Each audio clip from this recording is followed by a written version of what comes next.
How about we talk about people who are always distracted by phones, by internet. Parents who are always distracted by Yeah, the like internet. they go to work and when they come back, they don't have this quality time with their children. Instead, they just go straight to their phones. You know, busy browsing things that they are not even supposed to be browsing. Instead of for them to have quality time with their children, the little time that they just have, you know, to just have that quality time with their children, no, they will want to be on the phone. And you have been busy from morning till evening, and this is the only opportunity you have just to spend or have a little conversation with your children. Try to know how was their day, you know, how they went to school, what they do, what did they eat, you know, the kind of friends they met in school. You know, try to get this. It bonds you more when you have a meaningful conversation with your children. You're trying to teach, and that is the only time you have. But you find out that parents, you're supposed to be having time, but no, they're holding phones from morning. Because I've seen this kind of parents where they are always busy from morning to evening. They don't have time for children, but by the time they come back from their workplaces, you find out that the next thing they are doing is their phones. After their bath, they are eating their dinner, and then the next thing is their phone till they fell asleep, sleep off from there.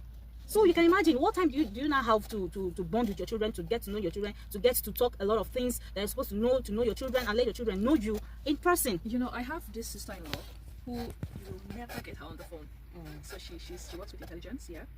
So she cannot use her phone at work. And when she comes back home, she still can't use her phone. She prioritizes her children so much that I'm not even angry about it.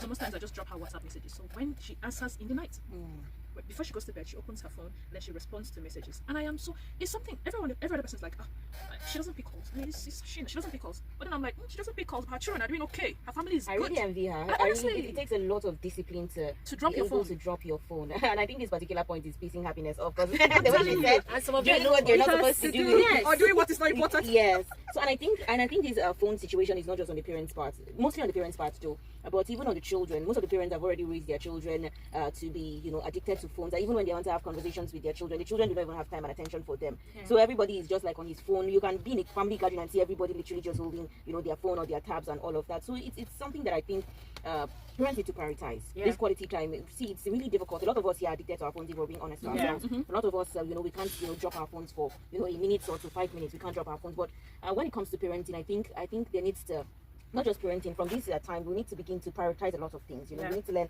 discipline, especially with these gadgets, these devices on our hands. I think It's really a distraction. Yes, it is. So we need to, you know, just learn.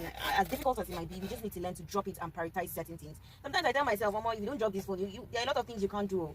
Because before you know it, you start procrastinating. Oh, I'll do this thing in the next 5 minutes. In the next 5 minutes, you're pressing your phone. The next 10 minutes. So it's really distracting. The time is gone. Yes, I like the fact that you linked the fact that parents would use their phone and their children would also be using their phone. You can't even talk to your own child because the child is on the phone. Exactly. Girl, look, I know that all of us are not perfect.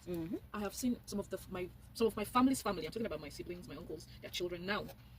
There are some of them that you see the child. If you take away the iPad, if you take, oh,